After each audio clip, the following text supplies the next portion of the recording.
Hey guys, it's Mrs. Pitt here, and welcome to the instructional video on photosynthesis. So you can see up the top here is the equation. So we have 12 H2O molecules plus 6 CO2 molecules in the presence of sunlight and chlorophyll. That gives you C6H12O6, which is glucose, plus 6 O2 molecules and 6 H2O molecules.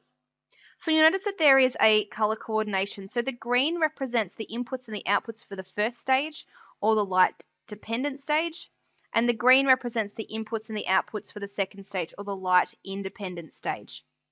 If you have a look over here, we have a picture of the chlorophyll. So the chlorophyll has an outer membrane and an inner membrane. Inside the inner membrane are these stacks of membranes.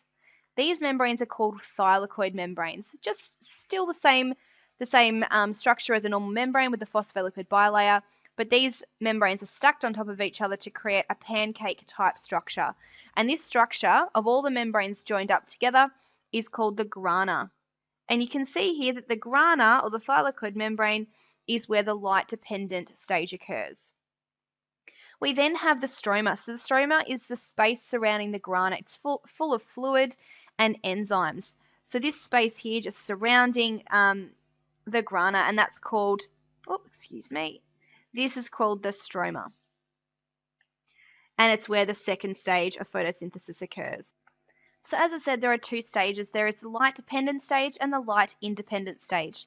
The light dependent stage on the left-hand side occurs first, and the light independent stage on the right-hand side occurs second. So the light dependent stage occurs in the grana, which is those stacks of membranes. And it requires H2O, it requires the chlorophyll, which are found in the stacks of membrane in the grana, and the chlorophyll then absorbs the sunlight. So the sun energy is absorbed by chlorophyll, and that sun energy is then used to split up water molecules into three components. And those three components are oxygen, hydrogen ions, and electrons. So oxygen is actually released here. So you can see at the top that oxygen is a byproduct, and that byproduct comes from this first stage, this very first action. So you can see that 12 H2O molecules go in. So it means that 12 oxygen molecules are split. But because oxygen is released as oxygen gas, and oxygen gas is O2, we end up releasing 6 O2 here, which is exactly what we have as an output, and that is released as a waste product. So we then have the hydrogen ions and electrons. So what's happened is we have hydrogen atoms, and the electron is actually been separated from the hydrogen, leaving a positive hydrogen ion and electron separate. So these two factors go into the electron transport chain. So the hydrogen ions get forced to move directly down in this motion, down the membrane. And that movement creates kinetic energy, so energy that is then used for other processes. The electrons are shuttled across the membrane. And you can see that there are proteins embedded in the membrane. The proteins are really important because ions do not directly move across the phospholipid bilayer. So they need the protons to be able to move through via facilitated diffusion. So because there's this influx of movement through the membrane, it creates kinetic energy. So this process that releases energy is an exergonic reaction. So by breaking the water molecules down and things like that, we're actually releasing energy in an exergonic reaction. This energy is actually required to fuel the light independent stage. So we have our ADP molecule here, so it's a carrier, and it picks up this energy, and by picking up the energy, it stores it in a third bond to create ATP, which then moves into the next stage of photosynthesis. We then have the hydrogen ions and electrons, and what happens is they join back together to create a full hydrogen atom. Hydrogen is a really important atom for making glucose. As you can see, we need 12 hydrogen atoms, and so they're important to go to the next stage to start building glucose.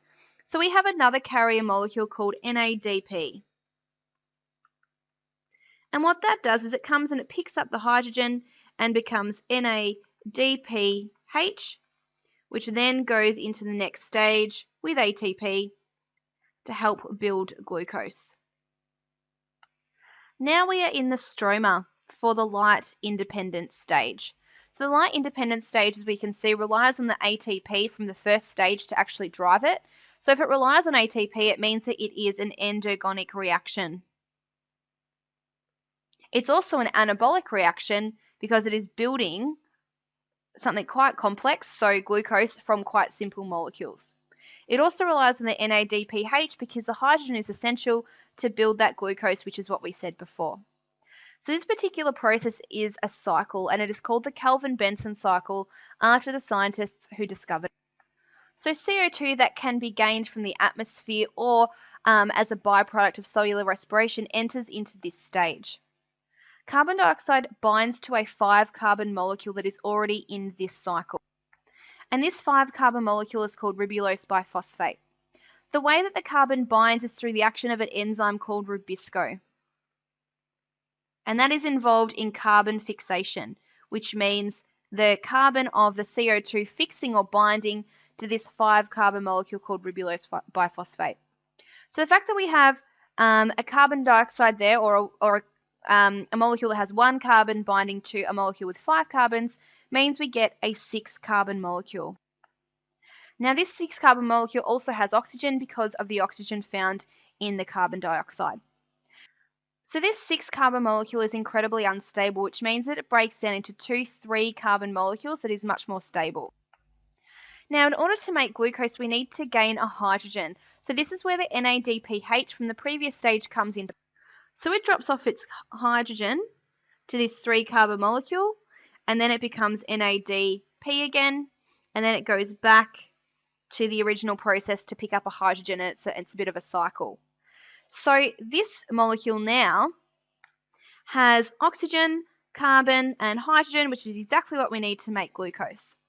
Now, it's not in the right ratio, so what happens is this 3-carbon molecule needs to bind to another 3-carbon molecule to create the 6-carbon molecule we need for glucose. And by binding to another one, we then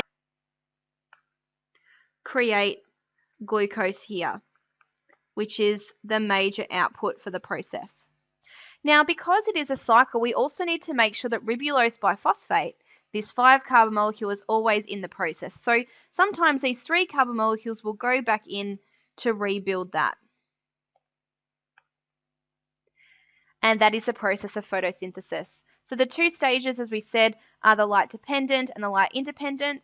Light-dependent occurs in the grana, whereas the light-independent occurs in the stroma. The input for the light-dependent is water. The input for the light-independent is carbon dioxide. The output for the light-dependent is oxygen, and the light-independent is glucose. Hopefully that's made it clear for you. Make sure you watch it over and over until you get it. Thanks, guys.